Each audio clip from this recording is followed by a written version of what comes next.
Heading overseas to Hong Kong now, where critics say a sweeping new security law imposed by Beijing is targeting Hong Kong's protesters.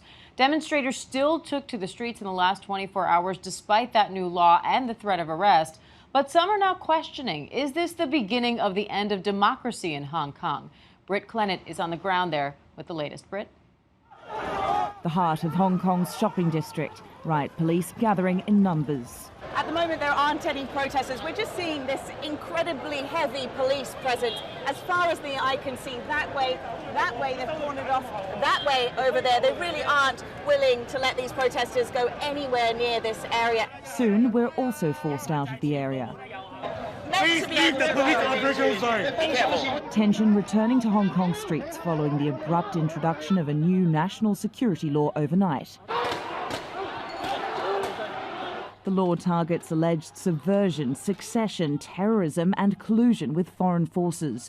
Beijing says it's necessary to stop the unrest, but activists say it signals the end of the one country, two systems framework, which is meant to give Hong Kong a degree of autonomy. The new law is very much designed to stop scenes of protest like this. But it seems the law hasn't yet had the deterrent effect Beijing had hoped for, as thousands turned out in defiance of the law anyway. You felt compelled to come out today? Yeah. Because we don't have anything left. Yeah. What do you think's going to happen, though? I mean, this law is enforced now. Is it time to kind of give up the fight and get back to normal in Hong Kong? Because that's what's being said. How does any democracy come up in any city in the world, in any country in the world, if people all gave up? Yet Hong Kong police didn't waste time making its first batch of arrests under the new law. Just saw the police moving forward, protesters retreat, and again another protester down on the ground being pinned to the floor. It looks like he's been arrested. A new purple flag warns protesters that under the new law, carrying banners that call for independence is banned. Several did it anyway. This sticker calling for Hong Kong independence, as well as the slogans we've been hearing calling for independence, is absolutely illegal. This could land you in jail. As tensions escalated throughout the day, reports came in that a policeman had been stabbed. A journalist was knocked down by water cannon, and tear gas was used to disperse protesters. Cheers! In what might as well have been a world away, officials hosted the 23rd anniversary of Hong Kong's handover from Britain to Chinese rule. The controversial law, as one top Chinese official in Beijing described it, was the central government's birthday gift to the city. Hong Kong leader Carrie Lam once again stepped out in defense of the law. We could think of no valid reason why China alone should be inhibited from enacting national security legislation to protect every corner of its territory and all of its nationals. But the international community isn't buying it. The legislation drawing instant condemnation. Free Hong Kong was one of the world's most stable, prosperous, and dynamic cities. Now it will be just another communist-run city where its people will be subject to the party elite's whims.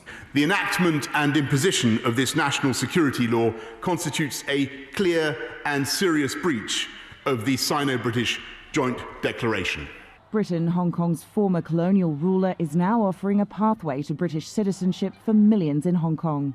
But with China appearing steadfast on its influence over Hong Kong and one part of the law criminalising collusion with foreign forces, it's not clear how much impact global condemnation will actually have. And Britt Clennett joins me now from Hong Kong. Britt, first, let me take a quick moment to officially welcome you to ABC News. We're so happy to have you on the team. Thanks very much. So talk to me a little bit about what you're seeing there. It's been over 24 hours since this new security law went into effect there. What kind of an impact does it seem to be having on the scope of these protests or the arrests that you're seeing? Well, Diane, the interesting thing is that there's no protest planned for today, but with anger boiling, like you saw in that piece before, we're likely to see protests in the coming weeks. Let's not forget there are still coronavirus restrictions here in Hong Kong, and yet we saw those scenes yesterday. What we can say is that there has been some retreat from activists, but definitely, some reporting to have fled to Taiwan. Others have completely deleted their social media presence. But from what we've seen in the last 24 hours, there is still a sizable group willing to stand up to China. Joshua Wong, a very prominent activist, says that his political group, Demosisto, was disbanded to protect its members and that he would continue the fight and stay in Hong Kong. And how are the residents there reacting to the possibility of losing Hong Kong's autonomy from China, what it currently has?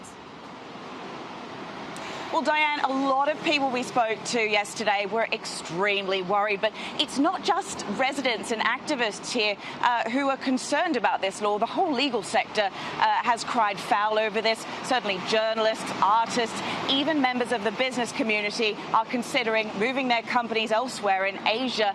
Let's not forget, up until recently, this was considered one of the freest cities in Asia, so it's been quite a dramatic turn. And you're talking about companies potentially leaving, where you talked in your piece about Britain offering a path to citizenship to go over there too. Does it seem like the people in Hong Kong could leave en masse if this happens, or do they seem determined to stay and fight?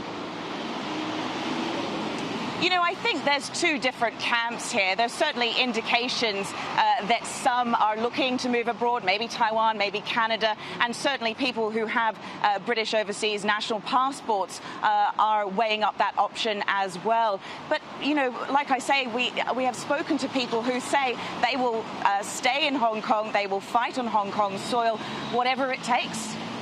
All right, Britt Clennett there from Hong Kong. Britt, welcome to the team. Thank you. Hi, everyone. George Stephanopoulos here. Thanks for checking out the ABC News YouTube channel. If you'd like to get more videos, show highlights, and watch live event coverage, click on the right over here to subscribe to our channel. And don't forget to download the ABC News app for breaking news alerts. Thanks for watching.